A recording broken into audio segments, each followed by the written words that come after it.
Pusaka peninggalan Kanjeng Sunan Kalijaga, yang terkenal sakti, masih dijaga hingga saat ini.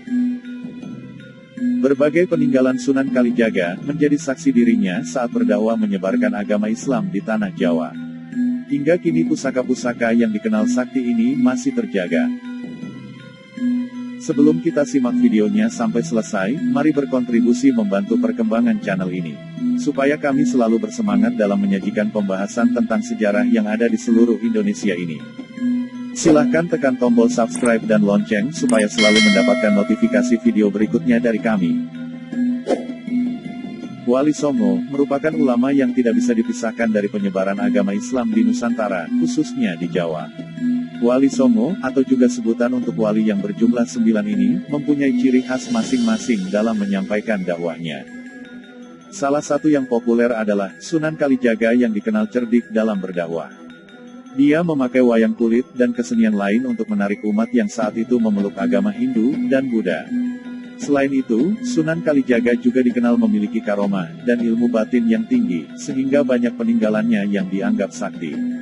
Lalu, apa saja pusaka atau peninggalan Sunan Kalijaga ini yang masih dijaga sampai sekarang? Mari simak videonya sampai selesai. Yang pertama yaitu, keris Kiai Carubuk. Kala itu, Sunan Kalijaga melakukan pendekatan ke masyarakat dengan menggunakan keris yang dinamai Kiai Carubuk. Keris ini dibuat oleh Empu Supa, Mandragi, dari sebiji besi sebesar biji asam. Dengan keris ini, Sunan Kalijaga berhasil mengalahkan kesaktian keris setan kober, milik Arya Penangsang, saat terjadi pemberontakan di Mataram. Saat ini, keris tersebut dijaga oleh keturunan Sunan Kalijaga di Demak. Yang kedua yaitu, Batu Bobot. Batu Bobot merupakan landasan Empu Supa menempa keris Kiai Carubuk milik Sunan Kalijaga. Terletak di Grobogan, Jawa Tengah. Batu Bobot punya bobot yang begitu berat, hingga ditinggalkan oleh pemiliknya. Konon, siapapun yang dapat mengangkat batu bobot dalam kondisi duduk, maka keinginannya dapat terkabul. Yang ketiga yaitu, api abadi Merapen.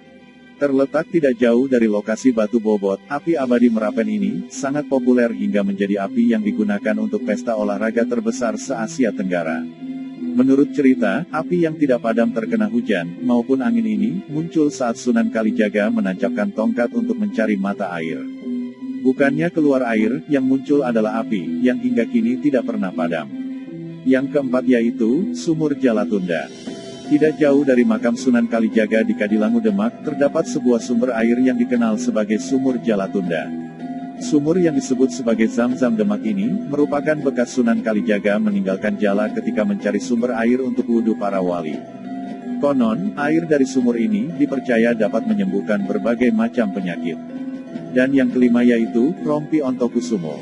Tentu sahabat semua sudah tidak asing lagi dengan Rompi Ontokusumo, milik Kanjeng Sunan Kalijaga ini. Konon, rompi ini dipakai Sunan Kalijaga untuk mengalahkan Nyai Roro Kidul. Sang Sunan mendapatkan rompi ini setelah menghatamkan Al-Quran di Masjid Demak bersama para wali yang lain. Rompi ini terbuat dari kulit kambing, dan kemudian diraja oleh Sunan Bonang menjadi pakaian. Hingga kini pusaka satu ini, masih tersimpan di Kadilangu, Demak, dan dilakukan jamasan tiap hari raya Idul Adha tiba, bersama Kiai Carubuk. Itulah beberapa pusaka peninggalan Sunan Kalijaga yang terkenal sakti, yang hingga kini masih terjaga baik oleh keturunan beliau. Semoga apa yang menjadi peninggalan Sunan Kalijaga ini, bisa selalu membuat kita mengingat perjuangan beliau dan para wali, dalam menyebarkan agama Islam di Nusantara ini.